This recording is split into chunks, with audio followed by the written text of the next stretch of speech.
Hello students, what is going on? My name is Abdullah Momin from On Target Classes and welcome to my channel.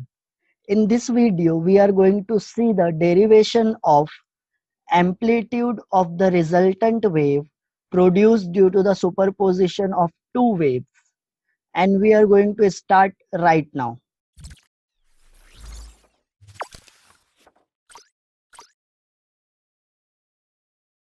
Now on this topic, the question may ask in your board exam like this: find the amplitude of the resultant wave produced due to the interference of two waves given as y1 is equal to a1 sine omega t and y2 is equal to a2 sine omega t. A1 and A2 are the amplitude of these two waves, and we are going to find out, and we are supposed to find out, when these two waves superimposes each other, what the resultant amplitude is. Or the question may ask like this also: find the resultant wave equation when two waves having same frequency and different amplitudes superimposes with each other. Determine the amplitude of the resultant wave. Discuss the cases for constructive and destructive interference. So if you don't know what is the principle of superposition of wave, what is constructive interference and what is destructive interference, just click on the I button and watch that video first and then come back here to watch this derivation part. In this video, the very first thing which we are going to derive is the resultant wave equation due to the superposition of two waves. And after that, we are going to find out the amplitude of that resultant wave. And then we are going to discuss two special cases. First one is when the two waves are in phase, that means constructive interference, and when the two waves are out of phase. So without any delay, let's start the derivation part. So amplitude of the resultant wave produced due to the superimposition of two waves. Consider two waves having the same frequency but different amplitudes, A1 and A2. Let the phase difference between the two waves is phi. The displacement of each wave at a position x is equal to 0 is given as y1 is equal to a1 sine omega t, that is your equation number 1. Y2 is equal to a2 sine omega t plus phi, that is your equation number 2. So these two equations are given in your question, and we are going to see that when these two waves superimposes with each other, what will be the resultant wave equation, and then we are going to find out the amplitude of that resultant wave. So according to the principle of superposition of waves, when these two waves superimposes with each other, the resultant displacement is the vector sum of the displacement of each wave. So y is equal to y1 plus y2. This equation is from principle of superposition of waves. So instead of y1, we are going to put equation number 1, and instead of y2, we are going to put equation number 2. So now the equation of y can be written as a1 sine omega t plus a2 sine omega t plus phi, and that is your equation number 3. Now by using the formula of sine a plus b, that is sine a cos b and cos a sine b, we are going to expand this term in equation number 3. So we are going to apply the formula of sine a plus b to this term in equation number 3, and now sine omega t plus phi. Now see this, compare these two equations. instead of A we have omega t and instead of B we have phi. So we are going to write the term of equation number 3 as sine omega t plus phi is equal to sine omega t into cos phi plus cos omega t into sine phi. This is your equation number 5. And now we are going to put equation 5 in equation 3.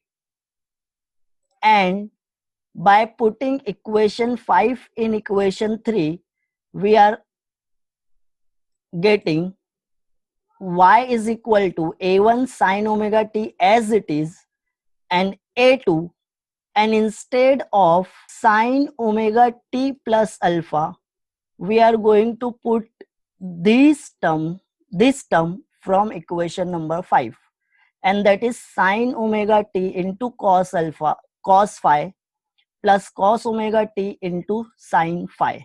Now y is equal to a1 sine omega t plus a2 sine omega t into cos phi plus a2 cos omega t into sine phi. We are going to multiply this a2 with this bracket, and this a2 will goes with both the term, and now y can be written as y is equal to a1 sine omega t plus a2 sine omega t into cos phi plus a2 cos omega t into sine phi. Now in the next step we will rearrange the terms, and after rearranging the term we will get y is equal to a1 plus a2 cos phi, and we will take sine omega t as common and a2 cos omega t into sine phi. So we are combining these two terms, and in these two terms sine omega t and sine omega t is common, so we are going to take this outside the bracket, and now the remaining term is a1 plus a2 cos phi. Now in the next step, if we will write a1 plus a2 cos phi is equal to a cos phi and a2 sin phi is equal to a sin phi, means this bracketed term in the above equation we are going to consider this a, and this a2 sin phi can be written as a sin phi. So now we are going to put equation number 7 and 8 in equation 6. But before that the screen is filled, let me rub the left hand side of this screen.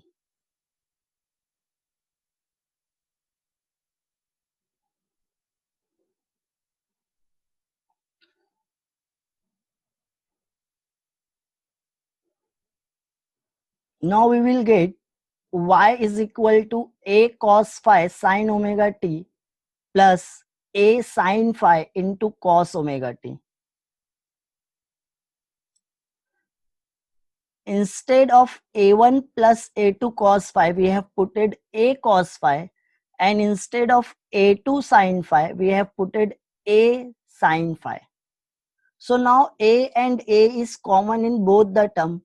We will take this outside the bracket and we will rearrange the sine and cos term. So this equation can be written as y a sine omega t into cos phi plus cos omega t into sin phi. Now this is the formula of sine a plus b, that is sine a into cos b plus cos a into sin b. But instead of a and b, we have omega t and phi. So by applying the formula from equation number 4, this equation number 9 can be rewritten as y is equal to a sine omega t plus phi, and this is your resultant wave equation.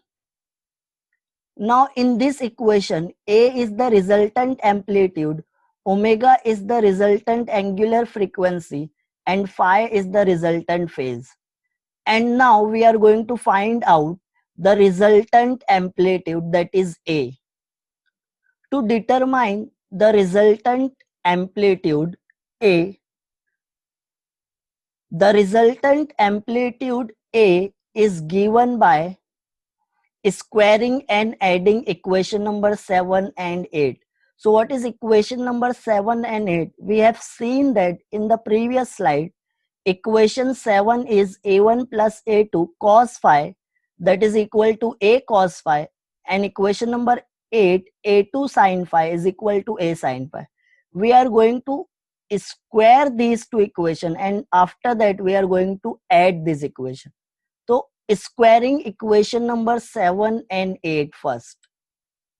So a1 plus a2 cos phi square is equal to a cos phi square, and a2 sin phi square is equal to a sin phi whole square. Now after squaring these two equations, this term can be written as, we are going to open this bracket by using the formula of a plus b whole square, that is a square 2a into b plus b square, and the right side term of this equation a square cos square phi. Now squaring this second term or opening the bracket, a2 square sin square phi is equal to a square sin square phi. Now after squaring equation number 7 and 8, we are going to add these two equations. So this equation can be rewritten as, we are going to add this term and this term in the right side of the equation. So a1 square plus 2a1 a2 cos phi plus a2 cos square phi plus a2 square sin square phi. And now we are going to write this term in the right side of the equation. And now it can be written as a square sin square phi plus a square cos square phi. Now in the next step, we will take a square common from the left hand side of this equation. So after taking the a square common, the remaining term is sin square phi plus cos square phi, and in the right side a1 square plus 2a1 a2 cos phi plus the last two term have a2 square common. So we are going to take a2 square outside the bracket, and now the remaining term is cos square phi plus sin square phi, and this can be written as sin square phi plus cos square phi. Now the bracketed term is written in the red. There is a reason for that. This is nothing but the trigonometric identity. Since we know that sin square phi plus cos square phi or cos square phi plus sin square phi is 1, that is your trigonometric identity. So instead of this red bracket, we are going to put 1. So this, the value of this bracket is 1 and the value of this bracket is 1. So now after putting 1, we will get a square is equal to a1 square plus 2a1 a2 cos phi plus a2 square. And this is your a square. We are going to apply the square root on both sides of this equation. So after applying the square root here and here, this square and square root will get cancelled and we will get a, and the right hand side of the whole equation can be written in square root only. So the resultant amplitude A is equal to square root of a1 square plus 2a1 a2 cos phi plus a2 square. and this equation is nothing but the resultant amplitude of the two wave. So now we are going to discuss the two special cases. The first case is when phi is 0, the waves are in phase, or we can say that the phase difference between the two waves is 0. So the resultant amplitude is. So we have derived the equation of resultant amplitude, and that is A is equal to square root of A1 square plus 2A1 A2 cos phi plus A2 square, where A1 and A2 are the amplitude of two waves which are superimposing with each other, and phi is the phase difference between the two waves. And here in this case the phase difference phi is 0. So instead of phi we are going to put 0 in this resultant amplitude equation. So this equation of A can be written as A is equal to square root of A1 square plus 2A1 A2 cos 0. Instead of phi we will put 0 plus A2 square. And we all know that cos 0 is 1. So this equation can be written as A is equal to A1 square plus 2A1 A2 plus A2 square. And this is the formula of A plus B whole square. That is A square plus 2AB plus B square. And instead of A and B, we have A1 and A2. So this equation can be simplified as by using the formula A1 plus A plus B whole square is equal to A square plus 2AB plus B square. A is equal to square root of A1 plus A2 whole square. And now this square and root will get cancelled, and we will get A is equal to A1 plus A2. And this is the resultant amplitude when the waves are in phase. If the amplitude of the two waves are equal, that means A1 is equal to A2, and we will write this as A, then the resultant amplitude we will get 2A. Instead of A1 we will put A, instead of A2 we will put A, so it becomes A plus A, and that can be written as 2A. That is the maximum amplitude we are getting.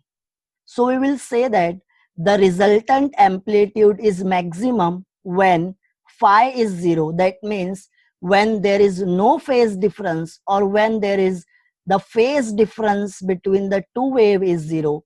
And when these two waves superimposes with each other, we will get the maximum amplitude. And this is the condition of constructive interference pattern. Now the next case is when phi is equal to pi.